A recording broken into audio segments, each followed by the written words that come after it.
Ces terres arables bien exploitées peuvent résorber 2 fois le déficit alimentaire mondial. L'agriculture, l'un des piliers du développement d'un pays, ce secteur d'une grande importance mérite d'être dirigé par des experts en la matière. Ce fut le cas de Joseph-Antoine Kasonga Mukuta, ancien ministre de l'Agriculture, nommé grâce à son génie et savoir-faire au sein du gouvernement Ilunkamba. Pendant 12 mois, cet homme passionné de la terre a apporté des réformes qu'il nous explique ici. À ma nomination au ministère de l'Agriculture, la première chose que j'ai fait, c'était faire les diagnostics de ce qu'il y avait. Malheureusement, nous avons eu le Covid. Mais pendant le Covid, nous n'avons pas croisé les mains. Nous savions que ce problème de maïs se pose aussi bien dans les grands Katanga que dans les grands Kasaï. Plus même Kinshasa aussi, parce que tout le monde en mange. Ce qu'il fallait faire, nous nous sommes débrouillés pour savoir comment résoudre ce problème. Ne plus dépendre tellement des autres nations telles que la Zambie, l'Afrique du Sud et Mozambique, qui n'ont pas les mêmes potentialités que nous, au point de vue sol, au point de vue pluviométrie, au point de vue cours d'eau. Moi-même, personnellement, quand j'étais jeune, j'ai fait par route toute l'Afrique australe pour savoir qu'est-ce qu'il faisait. L'Afrique australe est désertique sur une grande partie, mais il parvient à produire. Mais quel est notre problème? Notre problème, c'est l'homme congolais lui-même. Parce que nous voulons, tout le monde veut s'occuper de ce qu'il ne connaît pas.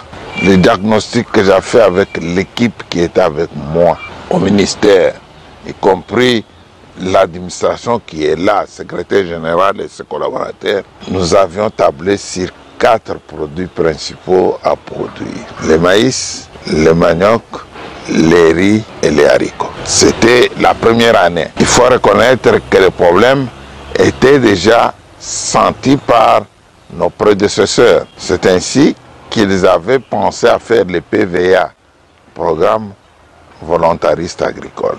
Ce PVA, il n'avait pas encore défini ce qu'il fallait faire réellement.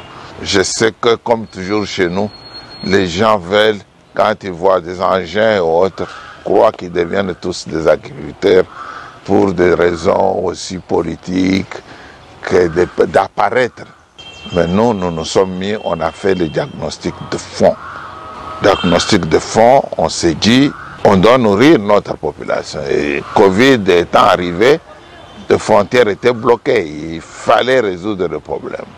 C'est ainsi que nous nous sommes mis à faire du maïs en reprenant Bukangalonzo qui était abandonné. Eza parc, mais nga pe naza fermé na kati ya mboka oyo. Na sepeli na ndenge ministre ya agriculture azui musala oyo en charge. Bilona o bazolona awa, yango oyo ezobikisa population. Yango ezolesa pe population. Ça paye population. En créant les stations pour le manioc à Mongata, pour les riz en Kundi, pour le maïs à Nkwadi, le Bondaï, Kanyamaki Samba et la vallée de Ruzizi, en pleine Covid.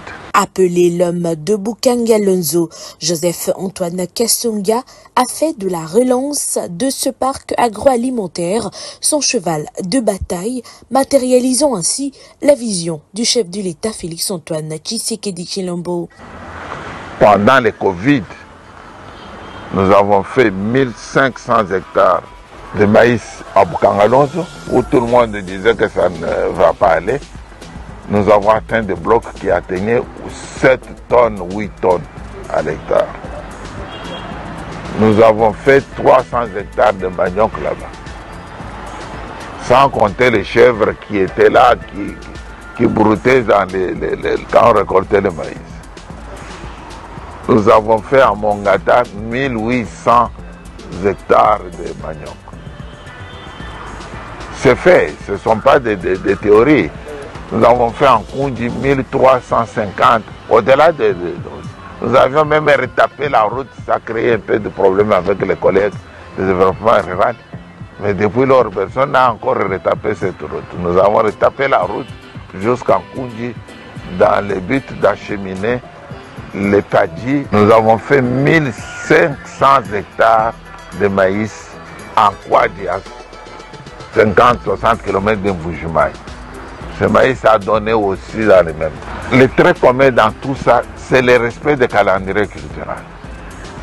Les champs, malgré que nous étions pendant le Covid, les champs étaient préparés déjà dès avril. L'infatigable Joseph-Antoine Kasonga estime que l'État doit subventionner ces secteurs afin de lutter véritablement contre l'insécurité alimentaire en République démocratique du Congo. Je vous ai parlé ici que dans un pays, il y a des sécurités. Il y a la sécurité des armes.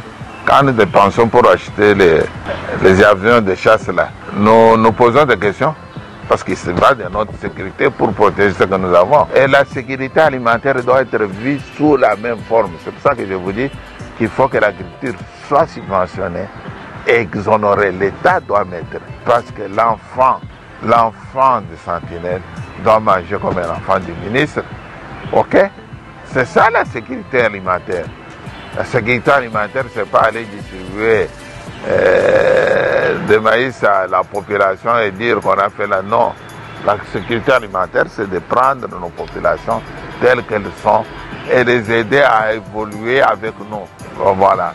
Et pour qu'ils mangent bien, il faut investir là-dedans. C'est une façon aussi de repartager les richesses nationales. Parce que nous importons pour environ 2 milliards de dollars. Vous vous imaginez que si nous réinvestissons les systèmes et que ces 2 milliards vont dans nos populations, nous aurons gagné. Nous aurons formé les gens, nous aurons donné à manger aux gens, nous aurons rentabilisé notre agriculture. Dans ce pays, je connais même les grandes plantations qui ont toujours été commencées par l'État d'une manière ou d'une autre, où l'État est actionnaire aussi là-dedans. Il faut subventionner l'agriculture. On avait dit que le budget d'un pays, donc on doit avoir 10% pour l'agriculture. Donc l'agriculture, la politique agricole commune de l'Europe, c'est de l'argent qui sort, qu'ils donnent à leurs fermiers. Ok? Des prêts qu'ils leur donnent, mais à des taux qu'ils peuvent supporter. Donc, qu'on ne vienne pas vous dire que les privés seuls peuvent venir pour dire non. Il faut que l'État donne l'argent. Il faut que l'État subventionne l'agriculture. Je maintiens ça, je m'assume. Je dis que ça, c'est une façon, pour un pays à 80% paysan, c'est une façon de répartir aussi les richesses nationales. Et si nous réussissons avec ces PVA, nous pouvons exporter beaucoup à partir des PVA. Ayant pris la tête du ministère de l'Agriculture en plein Covid-19, ce brave homme qu'est Joseph-Antoine Kasonga Mukuta a bravé cette pandémie tête haute, laissant derrière lui des empreintes indélébiles.